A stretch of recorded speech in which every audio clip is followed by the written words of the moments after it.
Hall of Fantasy.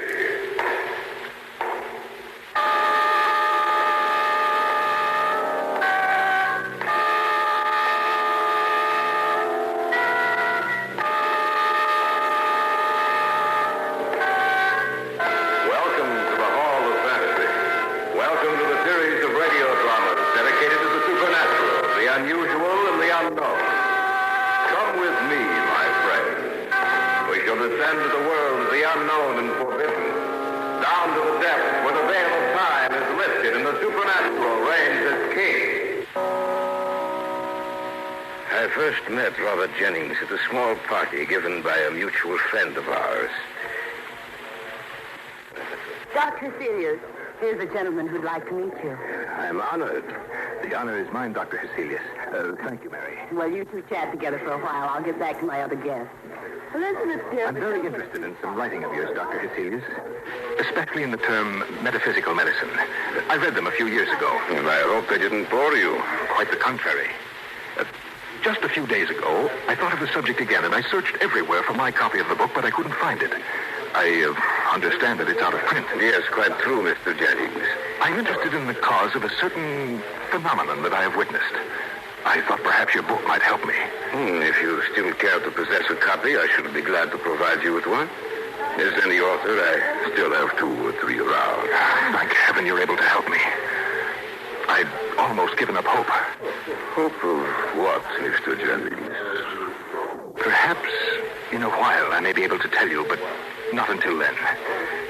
Dr. Heselius, it's a tale so strange and unusual that you'll say it's fantastic, but believe me, it's the truth.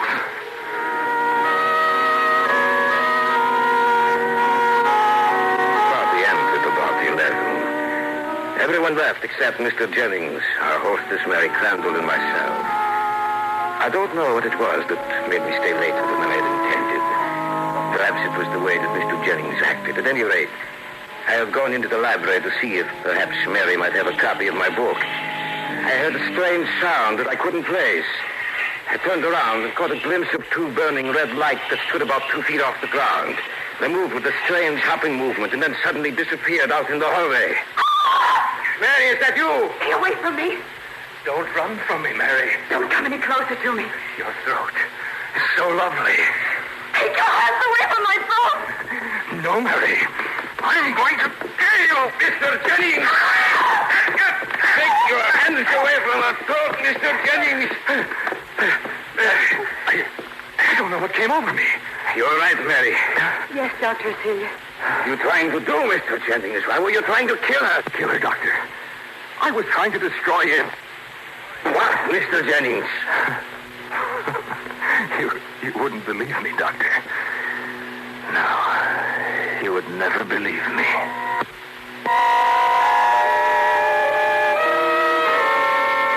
Mary and I watched him as he left the house.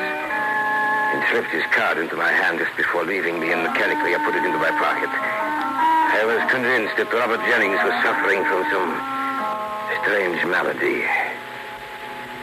Your Mr. Jennings is a dangerous man, Mary. Well, actually, he's a very good man. He tried to kill you this evening. You call that being good? No. The look on his face, it wasn't him. It seemed to be someone else. Mr. Jennings is not married, is he? No. He's been writing, that is, he was.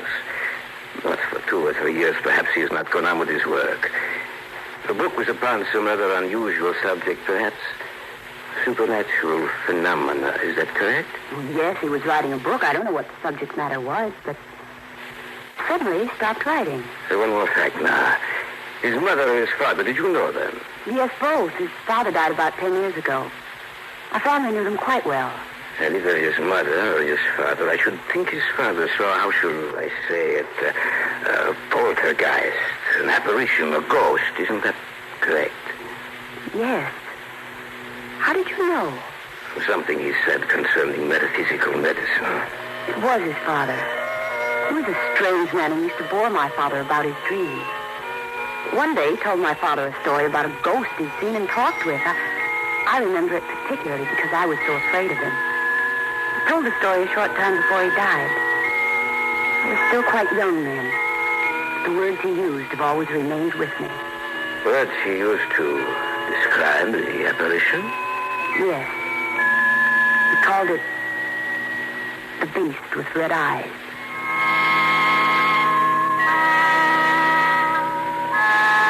The following day, I went to call on Mr. Jennings, carrying with me the little book he had asked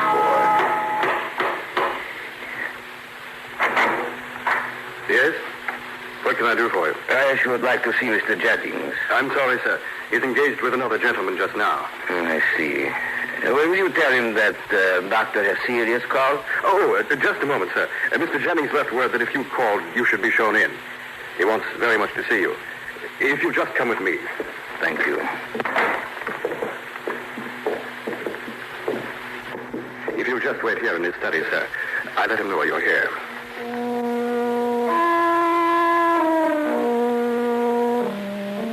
I noticed an open book on his desk.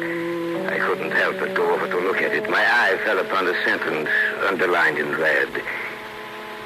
There are with every man at least 2 evil spirits.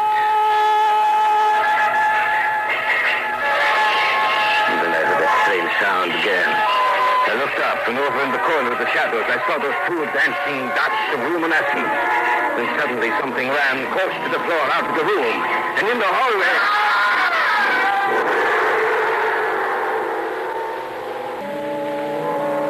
I had gone to Robert Jennings' house. The servant had shown me into the study. For a moment, I'd imagined I'd seen something over in the corner of the room. And then it had run along the floor and out into the hallway. It was then that Jennings screamed. Mr. Jennings, what is the matter? What happened, sir? I saw it. I saw it again. What did you see, Mr. Jennings? You may go now, Stanley. Yes, sir. Come, Dr. Hesselius. We'll go back to the study. I asked you what it was you saw, Mr. Jennings. Don't worry, Dr. Hesselius. I'll tell you before very long. I brought my book. It's there on your desk. Thank you, Doctor. By any chance, did you read part of the book I left open on the desk? I happened to glance at it, yes. I see. And what did you think? I had no time to think, my dear sir. I thought I saw something in here. Saw something? What? I'm really not too sure. I looked over at the corner of the room, over there, and I saw 2 luminescent red spots. So the dark in here, you know, and I saw, or imagined I saw some little animal scurrying along the floor out to the hallway. And then you scream. And you have had your first glimpse of it? What, Mr. Jennings? The beast with red eyes. The beast with red eyes? Yes. Spawn of the devil. Are you the only one who's seen this apparition, Mr. Jennings? No. No, my father saw it, too. How did your father die? I don't know, Doctor. I was downstairs when it happened. I heard him scream, and when I got upstairs, he was dead. I see. And his eyes. I shall never forget his eyes that night. They were like the eyes of the animal I see. Like a burning red fire. Tell me about it, Mr. Jennings. Tell me everything. Well, it's a rather long narrative, Doctor. Please be seated. Thank you. About 4 years ago, I began a book for which I had done research for many years. It was upon the supernatural phenomena inculcated into the beliefs of the ancients. Yes, a wide and very interesting field. Yes, but not good for the mind. I wrote a great deal, seeming always to write better late at night. I was always thinking about the subject. I used to sit up very late, and it became a habit with me to sip my tea, green tea, every now and then as the work progressed. One day I met a man who had some rare old books, German editions in medieval Latin. I asked him if I might be allowed to read them. By certainly, Herr Jennings. You can have the full use tonight. But be careful of them, for there is the touch of death about them. One night I had stayed at his house very late. And when I went out into the street, I found that I could find no cab. So I took the omnibus, which used to drive past this house. Save for the driver, I was the only passenger. It was quite late and quite dark. I leaned back in my seat, thinking about what I had read. The interior of the omnibus was very shadowy. At the end, next to the horses, I seemed to see two small circular reflections of a reddish light. They were about 2 inches apart. I didn't know what they were. In another minute, it became rather frightening, for those two luminous points with a sudden jerk descended near the floor. And then they rose to the level of the seat on which I was sitting. And suddenly, they disappeared. My curiosity was aroused, and I moved forward, keeping my eyes upon those two red lights which had now reappeared. The coachman, seeing that I was acting strangely, asked me, Anything wrong, sir? No, nothing at all. Get up! Get up there! I began now to perceive something black, and I soon saw the outline of a small monkey, pushing its face forward in mimicry to meet mine. The red lights were its eyes, and I saw its teeth grinning at me. I poked my cane at it. I swear that I'm telling you the truth. My cane went up to it and threw it. As I looked, it made a little skip back into a corner. I was afraid, terribly afraid. Are you sure there ain't nothing wrong, sir? Driver, I want to get off here. But this ain't where you... I don't care. I want to get off now. All right, sir. There! What'd be the matter, sir? Nothing. Just leave me alone. I got out, and the driver stared at me for a moment, and then... You look like you've seen a ghost, sir. Come on, get up there!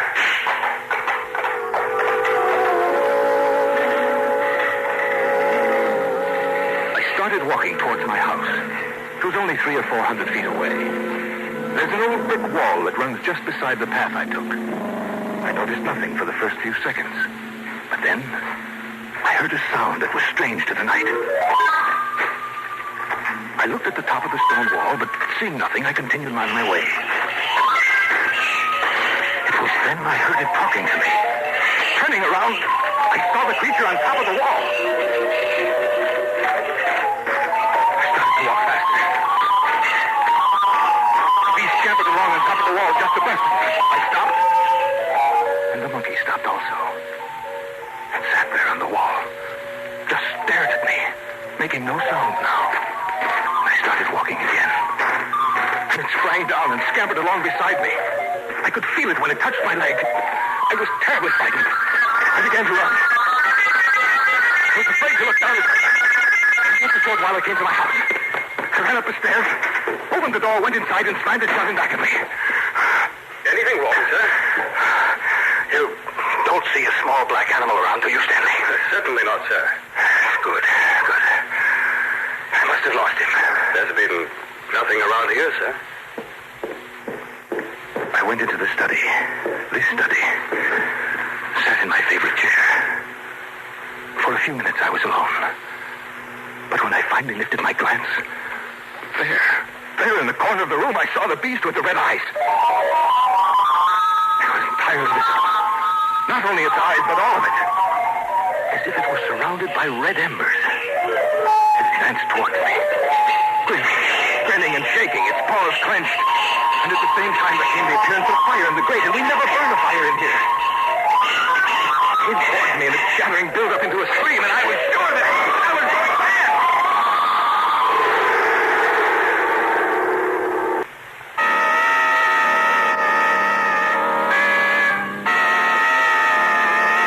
And now back to our story featuring Carl Grayson and Richard Thorne, entitled The Beast with Red Eyes.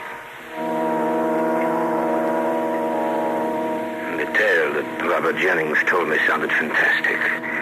As he spoke, the dreadful sincerity of his words made me believe that he was telling the truth, telling me a tale so macabre and horrible that even I was frightened. Mr. Jennings, what happened then? I'm afraid I lost consciousness, Doctor. Stanley, my servant, found me lying on the floor in here. And the beast was gone? Yes, it was gone. But it returns. And each time its presence grows more fearsome in aspect. And each time it comes closer to me. The story you tell is fantastic. Fantastic it may be, but it's true just the same. That little beast has driven me almost insane.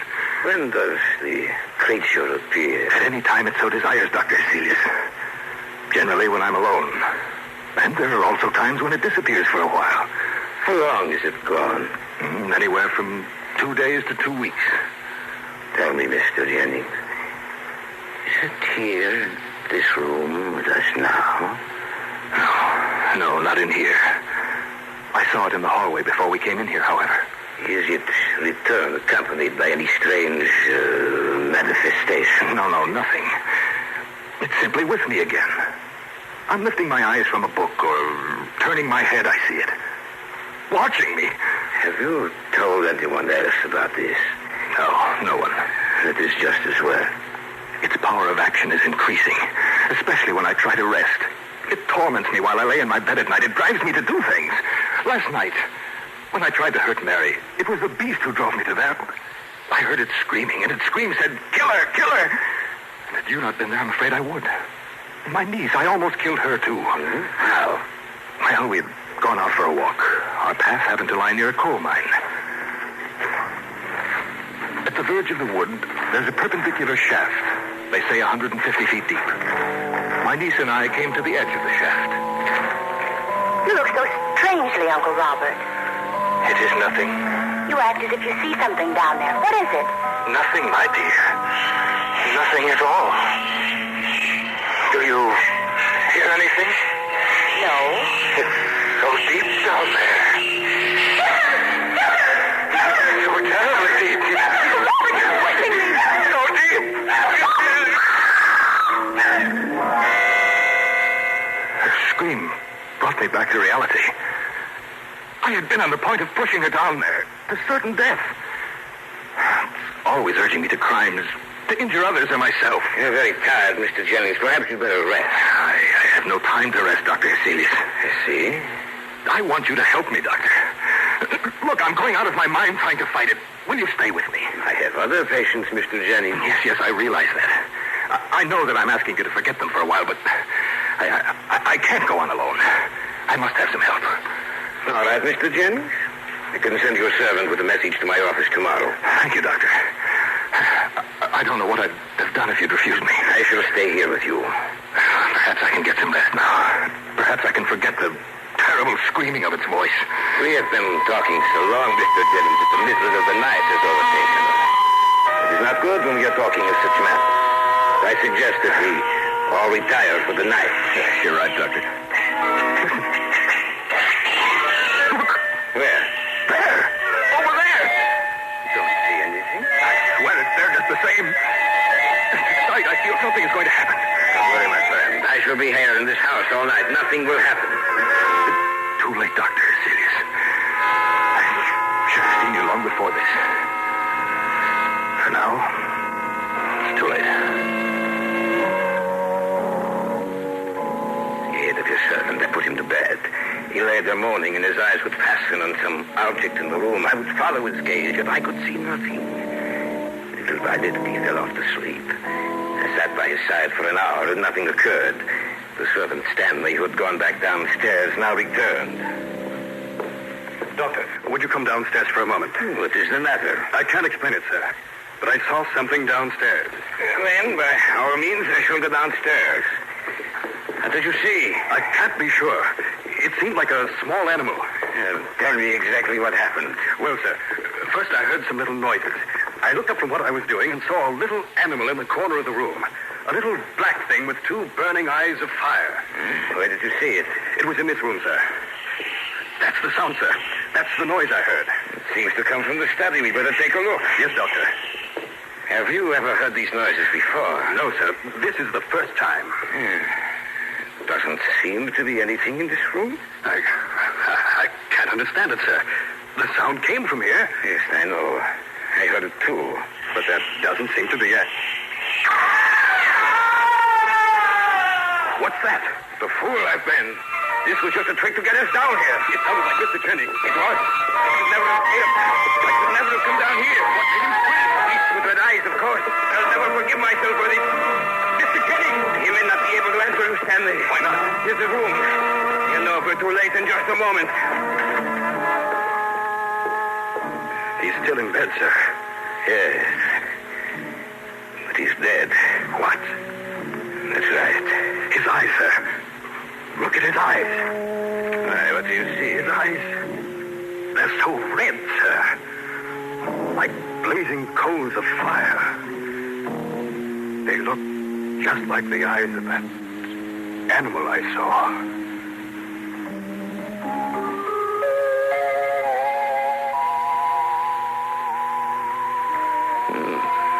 That is all I can tell you about it, sir. That is what happened. Jennings could have been insane. But I know that is not the case. This is why I told you about it. You see, since Jennings died, I too have seen the apparition become my constant companion. I am afraid I shall be the next victim of the beast with red eyes.